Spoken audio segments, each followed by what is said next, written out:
Подготвувајќи се за денешниот настан, покрај некои други материјали, го прочитав уште еднаш и моите обраќања пред вас од мај минатата година. Што заклучив? Дека, за жал, можам да го прочитам истиот текст и денес и ништо битно нема да пропуштам. Таму каде што бевме лани, се наоѓаме и сега, без видлив и сериозен напредок.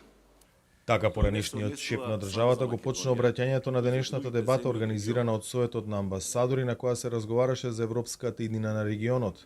Црвенковски, кој по подолга пауза се појави во јавноста, своите согледувања за блокираните балкански евроинтеграции ги искористи како вовед за пласирање нова иницијатива која треба да помогне во забрзување на пристапувањето на регионот во Европската унија.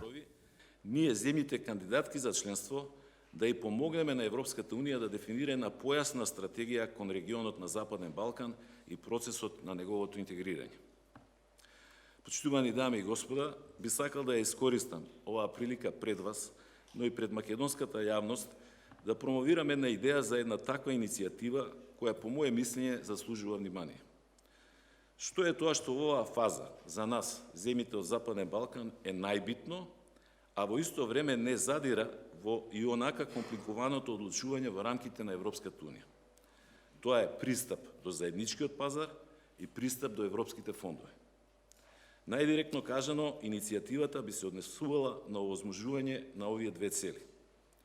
И повторно ќе напоменам за да нема никаква забуна. Ова не би било никаква алтернатива или субституција на полноправното членство во Европската унија. Напротив, тоа би бил еден меѓучекор или преодна фаза која би го олеснила остварувањето на таа цел.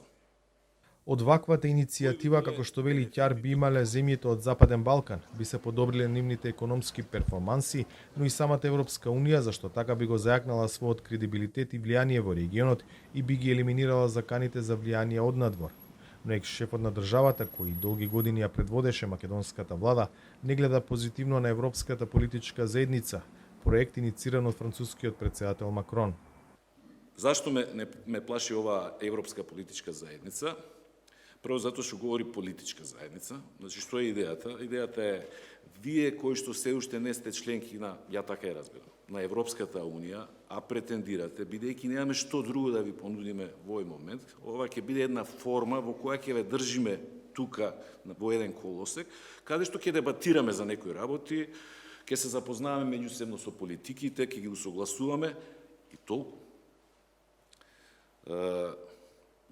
Преска се обидов малце по дипломатски да го кажам тоа, а се малце поотворено.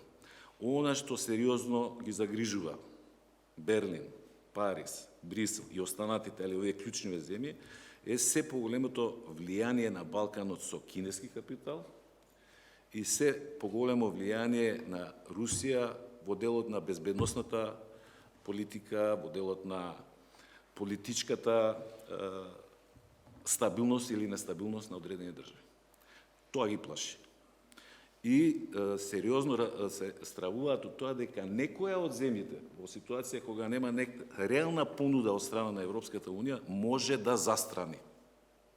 Ја критикуваше новата методологија за пристапување иницирана од Франција, зашто според него не ги дала резултатите, а истовремено забележувајќи му на Париз за блокадата за земјава во 2019-та, токму поради барањето за нова методологија. Не е оптимист дека е можно земјава, како што изјавуваат владини представници, до 2030-та да стане членка на ЕУ. Ваквите согледувања Црвенковски ги поткрепува со истражувања кои, како што вели, покажуваат дека кај граѓаните во повеќето земји членки на Унијата постои сериозен скептицизам за проширувањето и тоа се одразува на политиките кои ги водат нивните држави. За Гласот на Америка, од Скопје, Владимир Мирчевски.